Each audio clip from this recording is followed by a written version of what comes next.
Good morning and welcome to Maryland Today. My name is Jeff St. Pierre. Thank you so much for being here this morning. I've got a couple of guests joining me today for a very informative interview. We're going to be talking about the financial coaching options that are available at Guidewell Financial Solutions. Joining me today are Shirley Benning. She's a certified financial coach at Guidewell Financial Solutions. And Nina Heck, good to have her back in here, the Director of Counseling and Client Services. Nina, thanks for being here. Thank you, Jeff. It has been a while. You can't do this to me. You can't take this much time off anymore, okay? We got to get you back in here. I think it was both of us. Yeah. As much you being away as me. That's true. That is true. It was kind of a combo deal.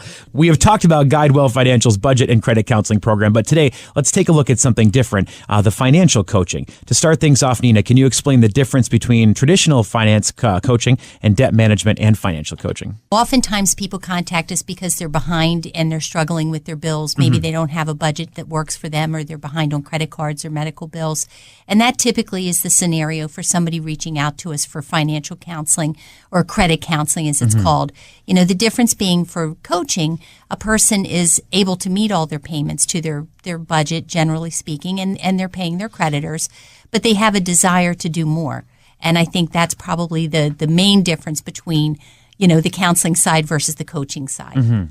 Well, let's talk from a time perspective here. How does counseling differ from coaching? So counseling, our goal is to be able to assess the person in one session, and then probably have some subsequent follow-ups just to make sure they're on the right track.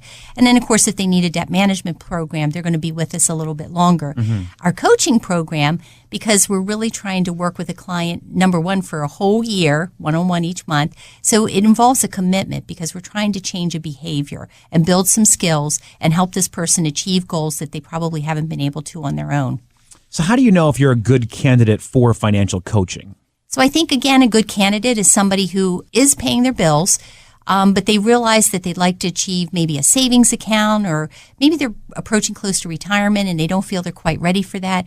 So it's someone who is meeting everything but really doesn't see themselves progressing in their financial future. So I think that's really a good candidate for coaching. We welcome in Shirley Benning. She's a certified financial coach at Guidewell Financial Solutions. Shirley, good to have you in here. Good to be back again, Jeff. Shirley, when clients enroll in the financial coaching program, what is your role in all of this? Well, I consider myself a coach with a whistle on the sideline.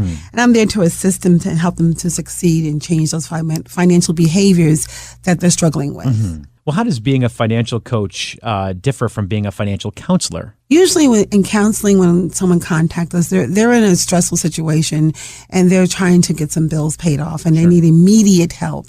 And as a counselor, you don't get the opportunity to identify what caused the problem. As a coach, we take the time over that 12-month period to identify, acknowledge, and help change the behaviors so you don't repeat those same problems again, those same behaviors again. And Shirley, what's the 90-10 program? The 90-10 program means that they're doing 90% of the work, and that 10%, that's that coach on the sideline. Because once we identify the behavior, then we have to come up with a game plan on how the client is going to change that behavior. But it's their behavior, so they have to put in 90% of the work. That 10% is that whistle that I blow. And that is to encourage, hold them accountable for the things they say they're going to do. Part of the coaching program is once we meet with them and we assess them and determine that they are a viable candidate, then we come up with a game plan. I call it a game plan. We look at what the goals they're trying to accomplish, i.e. buy a home, move out of their parents' house if they're, depending on what the age are. Depending on what goals they're trying to accomplish, we try to come up with a plan on how they're going to do that. So instead of just giving them answers to things, you actually sit down and ask them questions. What are you trying to accomplish? How can I help you? Absolutely. Where are we going from there? Absolutely. Okay. Well, how does a financial coaching program really work? Once someone comes in or calls in and say that they're looking to be coached, we first identify the fact whether or not they're a candidate. Because sometimes after an assessment, they actually may need counseling. But part of the program is having that level of commitment. Sometimes it's not always about the finances. So it's not about how much money you have, it's how you manage your money. Sure. And it's how you identify and view your money. I had a client, for instance, that he kept saying he didn't have any disposable income. His office was near a Starbucks. And in conversation, it came out that he goes to Starbucks 3-4 times a day. Oh, wow. Okay. And I said to him, do you realize how much that's costing you? He goes, oh, no, it's only a couple of dollars. So one of his tasks for the following month, because every month there are homework assignments to accomplish, from tracking your money, how you spend your money, what you're spending it on. And in his case, it's what you're spending it on. We're looking for disposable income. So after a 30-day period, when he came back to me, he was floored. He said, Shirley, you never guess how much money I spend on coffee a month. I already knew the answer. So I got a calculator right I already knew the answer. It was over $200 a month. Oh my gosh. That's on outrageous. coffee. Yeah. And that's what he said. This is outrageous. Yeah. And I went, voila, there's a disposable income we're looking for. And not to say don't drink coffee or don't go to Starbucks, but perhaps limit your trips or make your own coffee, things like that. So what happens during a typical coaching session? Each session's going to be a little bit different, I suppose, based on the person that comes in. But a typical coaching session, what kind of things do you cover? Well, again, there is no typical session because it depends on what's going on in that client's life at that particular time in their lives.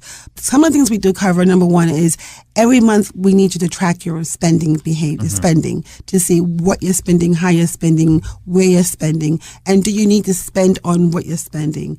Then we look at changing some of those behaviors. So you not only help them identify what the issues may be, but you're also there to support them along the way, right? Absolutely. And when we say support, we're a phone call away. We try to encourage them. We try to help them identify the things that's going to help them move to the next level. Support can come in the form of identifying a weakness and discussing it and building from there to move to the next financial hurdle we're getting ready to cross over.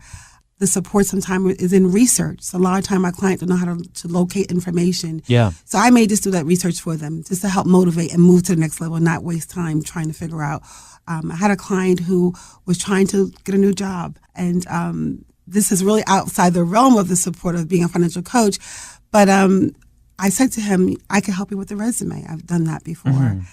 He had been looking for a job for 3 months and with no results. Between my other sessions that I was doing, because he wasn't scheduled for a session, we redid his resume. I'm not patting myself on the back, but he got a job within a week. Yeah, well, there you go. That's that support we're talking about. Yeah. We try to be there to meet our clients where they are. Whatever their needs are, we try to help them with them. And that's part of being a coach on any team. Well, Nina, let me welcome you back in here. How does financial coaching benefit clients? When they're in the program, what types of goals do they normally complete? So, Jeff, their goals are really different. They're defined by the individuals that we're working with. But I think some really good examples, newlyweds, for example, or anybody that's going to share a space with someone, financial coaching would be great to have that first year of really understanding where each other are and what their goals are and what their spending habits and behavior are, so that obviously it could be a much smoother transition. Sure. And then I always like to think of the millennials, because they're on the news right now. Everybody's talking about they're buried in school debt. They'll never leave home. So I think they're another really good candidate for coaching, because, they may have a simple goal of just trying to move out within a year, or managing their student loan and being able to purchase a car, or, open that savings account up. And then last but not least, I think of myself, 10 years out from retirement. That's going to be a really big transition for a whole lot of people, because you're used to earning a certain amount of income and spending, and your behavior really will have to change. And if you feel that you're not really ready to do that, then coaching would be ideal. And this could benefit in so many ways of making sure that you really understand your behavior as far as spending and understanding how far your money will stretch, because people live a lot longer today. Well, Shirley, to get a better idea of how financial coaching really works, why don't we take a look at some strategies you've actually used in each of these cases here. So say a couple comes to you because they want to improve the way they work with each other on household finances. What would you do here? Well, that depends on how well they communicate with each other. Okay. I have couples that come to me and they're great communicators and they're a team. Yeah. And the way I identify them as a team is they both identify and own and accept that we need help with our finances and we need to work these things out. And then I have other couples that come in with the blame game. He did it, she did it, and no one's taking the responsibility. And usually things come out during the assessment, and then sometimes those particular couples I may coach them separately for a while. Yeah. And then at some point bring them back together again, because they have to identify and own their part of the responsibility as to why their finances are in the state they're in. And we call that owning the truth. And once I get a couple to that point, then we tend to bring them back together again and see how well they work together. And you also are sitting there thinking, I don't get paid enough to be a relationship coach. I'm just here as a financial coach. Ironically enough that you say that, because sometimes with some of my couples who don't communicate well, their homework have included date nights. Yeah. And I've included writing letters to each other to learn that, to help them communicate better. Because in order to better yourself, no matter whatever the task is, you need to be able to talk to each other. They have to employ those different strategies. Right. Well, Shirley, this time of year, a lot of Marylanders are house hunting. So how do you coach clients who hope to build a nest egg for a possible mortgage down payment? Well, saving is a key to building a down payment. However, clients often worry that they don't have enough money for a down payment or to put money away. Yeah. So for this reason, we might start by taking a look at their current income, expenses, and brainstorm a little bit and find ways for them to reduce their current cost of living, the way they spend their money, Sure.